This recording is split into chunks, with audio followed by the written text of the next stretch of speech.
Hi guys, welcome to another book review. Sorry it's been a while, but what's important is I'm back now, and I'll be sharing with you another random find that I'm so happy I read.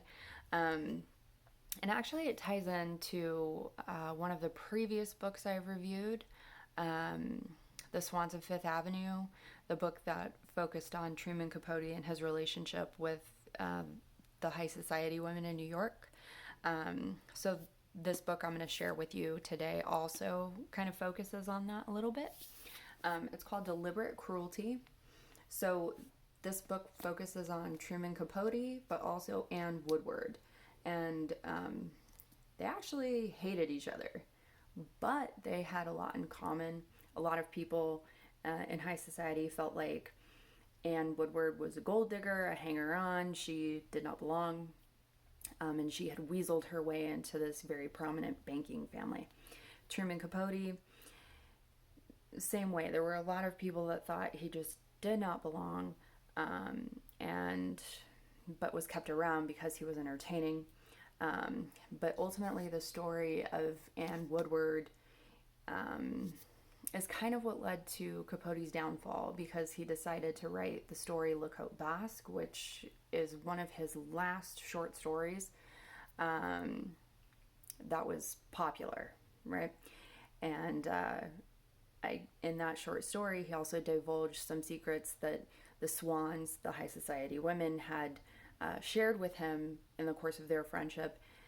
Ultimately, they saw that as an absolute betrayal. Friendship was cut off, and Capote got the boot from that circle of folks.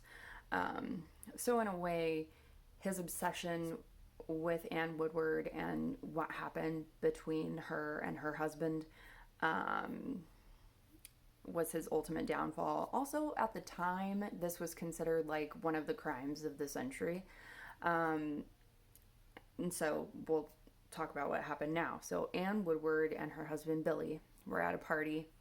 Um, of course, very wealthy family, live in a very nice home in a ultra exclusive neighborhood.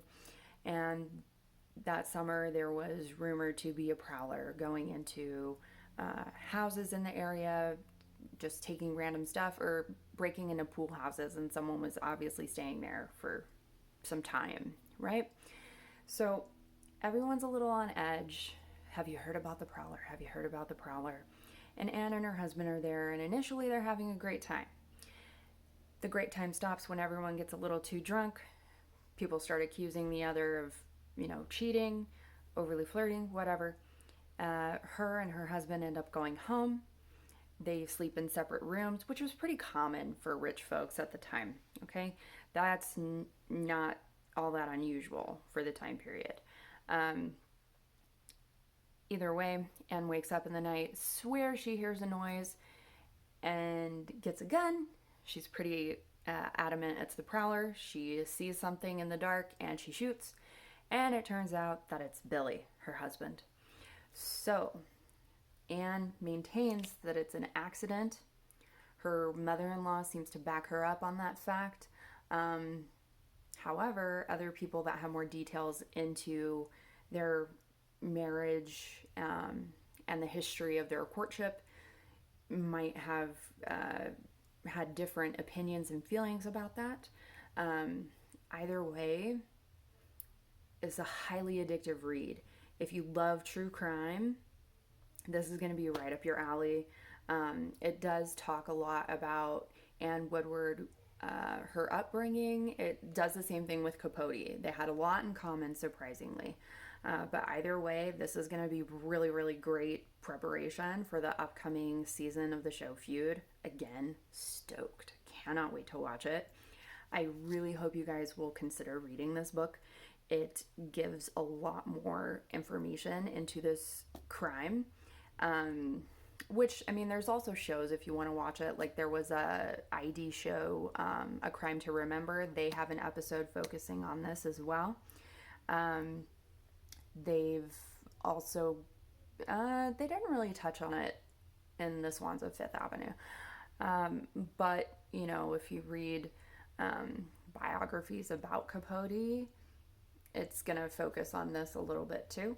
But I would definitely say this book is just really well written.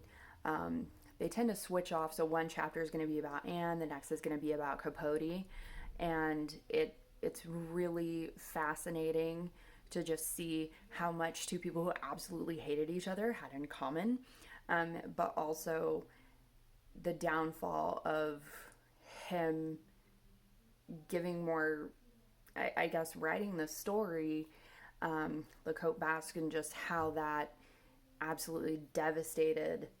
And again, because this is a few years after the crime happened, so how that impacted her, but also how that impacted Capote's circle of friends and his career, because pretty much after that, it was over and done for him.